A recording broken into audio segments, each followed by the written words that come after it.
Good morning students, I am Gunjan Joshi from Navjyoti global school Paharpani. आज हम अपनी कक्षा 5 का पाठ 7 पढ़ेंगे अपनी रिमझिम पुस्तक का।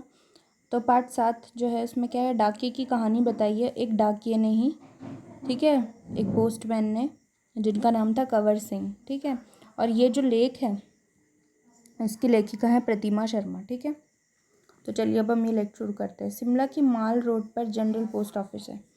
तो ये बता रहे हैं कि शिमला के जो माल रोड है वहाँ पे जनरल पोस्ट ऑफिस है। उसी पोस्ट ऑफिस के एक कमरे में डाक छाटने का काम चल रहा है। बता रहे हैं क्या हो रहा है। सुबह के 11:30 बजे हैं, ठीक है। खिड़की से गुनगुना धूप छनकर आ रही है। खिड़की से क्या है, गुनगुनी धूप आ रही है। इस धूप का मजा लेते हुए 2 पैकर और 3 महिला डाकिया फटाफट डाक छाटने का काम कर रहे हैं। वहीं पर मैंने सरकार से पुरस्कार पाने वाले डाकिया कंवर सिंह जी, सरकार से पुरस्कार पाने वाले डाकिया जो थे कंवर सिंह जी, उनसे बात की। किसने? प्रतिभा शर्मा ने। यही बातचीत आगे दी जा रही है। जो बातचीत उनने करी उसी को नीचे दिखाया गया। आपका शुभ नाम। देखिए, हमारे भारतीय समाज में, हमारी भारतीय संस्कृति में किसी का भी नाम पूछते हैं तो आपका शुभ नाम क्या है पूछते हैं। बच्चे गुड नेम बोलते हैं ना, जैसे आपका शुभ नाम उनसे पूछा जा रहा है तो वो उत्तर देते हुए कहते हैं, मेरा नाम कंवर सिंह है, मैं हिमाचल प्रदेश के शिमला जिले के नेरवा गांव का निवासी हूँ, मेरी उम्र 45 साल है, ठीक है। तो फिर वो बोलते हैं, आपके परिवार में कौन कौन है, उनके बारे में कुछ बताइए। तो वो बोलते हैं, मेरे 4 बच्चे हैं, 3 लड़कियां और 1 लड़का। 2 लड़कियों की शादी हो चुकी है, मेरा एक और बेटा भी था। वो कहते हैं बट क्या हुआ, मेरा एक और बेटा था, लेकिन क्या वह मेरे गांव में एक पहाड़ी से लकड़ियां लाते हुए गिर गया, जिससे उसकी मौत हो गई। आपके बेटे के साथ जो हुआ उसका हमें बहुत दुख है। क्या आपके इलाके में इस तरह की घटनाएं अक्सर होती हैं, ये पूछा है प्रतिभा शर्मा ने। तो उन्होंने बोला, जी ऐसी घटनाओं का होना असाधारण नहीं है। असाधारण नहीं है मतलब कि साधारण है, मतलब होती रहती है ऐसी घटनाएं। यहाँ हर साल तिरछी ढलानों या ढाकों से घास काटते हुए औरतें गिरकर मर जाती हैं। फिर भी यहाँ ऐसे ही रास्तों से चलना पड़ता है, क्योंकि दूसरे कोई रास्ते हैं नहीं। हमारे गांव में अभी तक बस नहीं पहुंची है। हिमाचल में हज़ारों ऐसे गांव हैं जहाँ पे पैदल चलकर पहुंच सकते हैं सिर्फ, ठीक है। तो अब फिर बोलती है लेखिका, फिर आपके बच्चे पढ़ने कैसे जाते होंगे। मेरे बच्चे गांव के स्कूल में पढ़ते हैं। स्कूल लगभग 5 किलोमीटर दूर है। मेरी एक लड़की 10वीं में पढ़ती है, दूसरी 12वीं तक। तीसरी लड़की 12वीं कक्षा में पढ़ रही है, बेटा 10वीं में पढ़ता है। तो ये बताते हैं कंवर सिंह जी, ठीक है। फिर क्या है, वो बोल रहे हैं फिर प्रतिभा शर्मा उनसे पूछे, आप जहाँ काम करते हैं वहाँ आपके अलावा और कौन कौन है, क्या आपको डाकिया ही कहकर बुलाते हैं। तो जो हमारे कंवर सिंह जी हैं वो बोलते हैं, हाँ, पहले मैं भारतीय डाक सेवा में ग्रामीण डाक सेवक था, अब मैं पैकर बन गया हूँ। पैकर क्या होता है, जो पीठ में थैला लेकर यात्रा करते हैं, ठीक है। वो पीठ में थैला लेकर अपने संदेश एक जगह से दूसरी जगह पहुँचाते हैं। पर हूँ वही नीली वर्दी वाला डाक सेवक, लेकिन मुझे आज भी वही वर्दी पहनता हूँ, नीली वर्दी। डाक सेवक को करना क्या क्या होता है, पूछती है प्रतिभा शर्मा जी। तो कहते हैं, मुझे बहुत कुछ करना होता है। चिट्ठियाँ, रजिस्ट्री पत्र, पार्सल, बिल, बूढ़े लोगों की पेंशन आदि छोड़ने गांव गांव जाता हूँ। तो फिर वो बोलती हैं, क्या यह सब अभी भी करना पड़ता है, क्योंकि अब तो सूचना और संदेश देने के बहुत से नए तरीके आ गए हैं।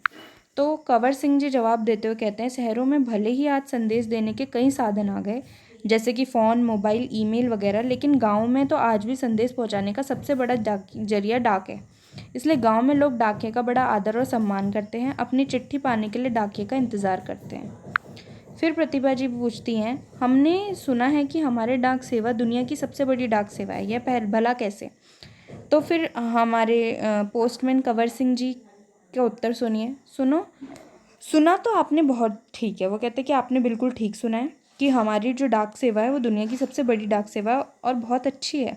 हमारे देश की डाक सेवा आज भी दुनिया की सबसे बड़ी डाक सेवा है और सबसे सस्ती भी है। वो कहते हैं कि केवल 5 रुपयों में देश के किसी भी कोने में हम चिट्ठी भेज सकते हैं और पोस्ट कार्ड अब सिर्फ 50 रुपये का है, यानी 50 रुपये में हम देश के हर कोने में अपना संदेश भेज सकते हैं, किसी भी कोने में, ठीक है।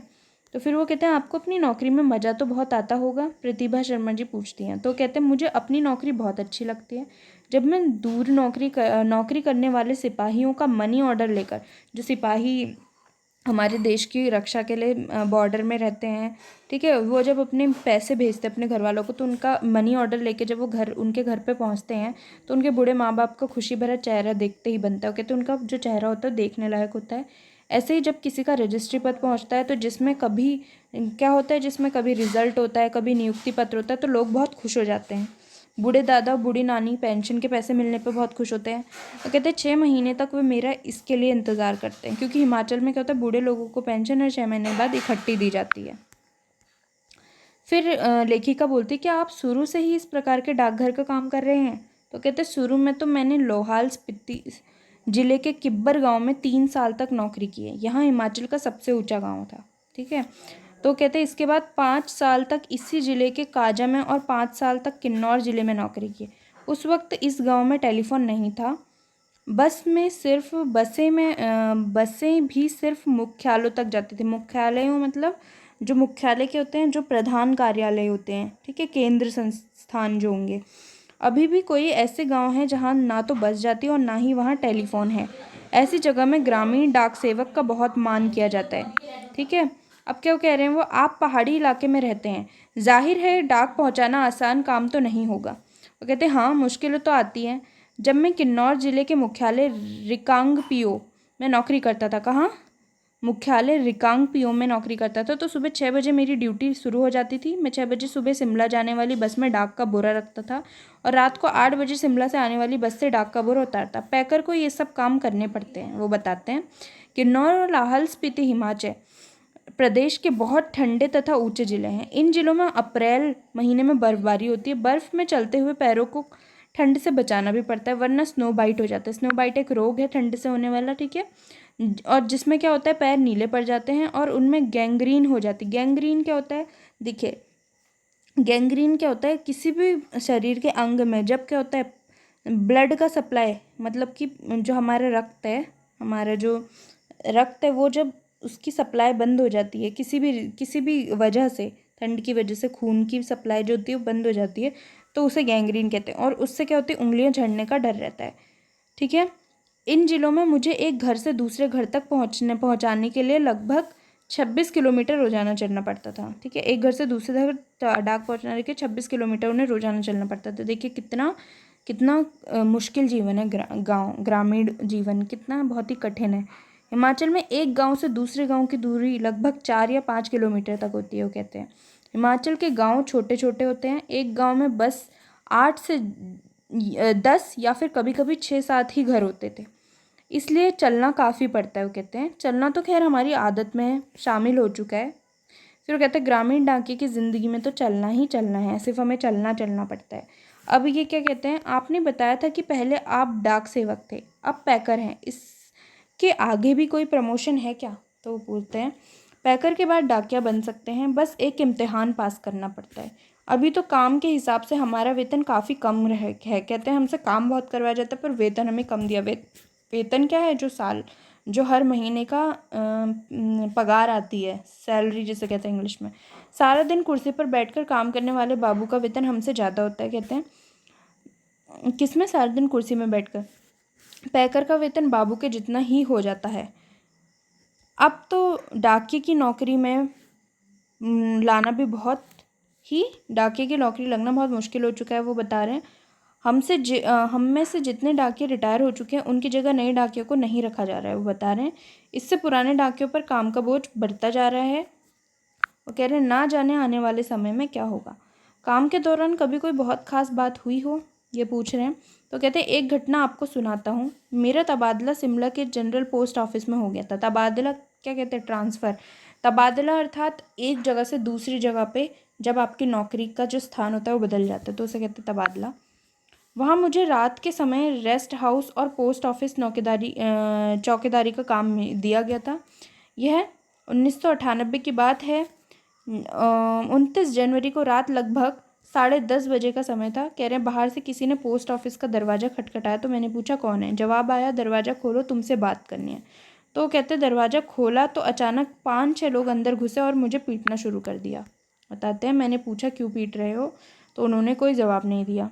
ठीक है, सारे ऑफिस की लाइटें बंद कर दी और इससे पहले कि मैं कुछ समझ पाता मेरे सिर पर किसी भारी चीज़ से वार किया गया जिससे मेरा सिर फट गया। मैं लगातार चिल्लाता रहा, उसके बाद मैं बेहोश हो गया। वो बताते हैं और मुझे कुछ भी पता ना चला। अगले दिन जब मुझे होश आया तो मैं शिमला के इंदिरा गांधी मेडिकल कॉलेज के अस्पताल में दाखिल था। सिर में भयंकर दर्द हो रहा था। कहते सिर में काफ़ी दर्द हो रहा था। उन दिनों मेरा 17 साल का बेटा मेरे साथ ही रहता था। उसी से पता चला कि मेरी चिल्लाने की आवाज़ सुनकर लड़का और ऑफिस के दूसरे लोग, नज़दीक ही रहने वाले जो लोग थे, दरवाजे के शीशे को तोड़कर अंदर आया, उन्हें अस्पताल पहुंचाया। वो कहते मेरे सिर पर कई टाँके लगे थे। उसकी वजह से आज भी मेरी एक आंख से मुझे दिखाई नहीं देता। सरकार ने मुझे जान पर खेलकर डाक की चीज़ें बचाने के लिए बेस्ट पोस्टमैन का इनाम दिया। कहते यह इनाम मुझे 2004 में मिला और इस इनाम में मुझे 500 रुपये और क्या मिला, प्रशस्ति पत्र क्या कहते हैं, जिसमें प्रशंसा की जाती है। ठीक है, प्रशंसा पत्र।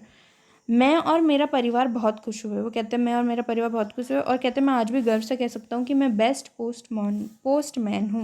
और ये लिखा किसने है लेख, प्रतिमा शर्मा ने। ठीक है, प्रतिमा शर्मा। तो चलिए, अब इस पार्ट में आपकी कोई एक्सरसाइज नहीं है। ठीक है, इसमें कोई एक्सरसाइज नहीं है और आपको क्या कहते हैं, तो इस पार्ट के बीच में से क्वेश्चन आपसे पूछे जाएंगे, कुछ सवाल पूछे जाएंगे, जैसे कि पोस्टमैन का नाम क्या था, उनकी उम्र क्या थी, और फिर ये भी पूछ सकते हैं कि उनका तबादला होने के बाद उन्हें क्या क्या कठिनाइयाँ झेलनी पड़ी। ठीक है, और उनका जो एक बेटा था उसकी मृत्यु किस प्रकार हुई। तो ये भी पूछ सकते हैं कि डाकिये के जीवन में क्या क्या कठिनाइयाँ उसे सब देखनी पड़ती हैं। तो आपको ये पार्ट अच्छे से पढ़ना होगा ताकि आप हर सवाल का उत्तर दे सकें। ठीक है, तो चलिए, मैं आशा करती हूँ कि आपको पार्ट अच्छे से समझ में आया होगा।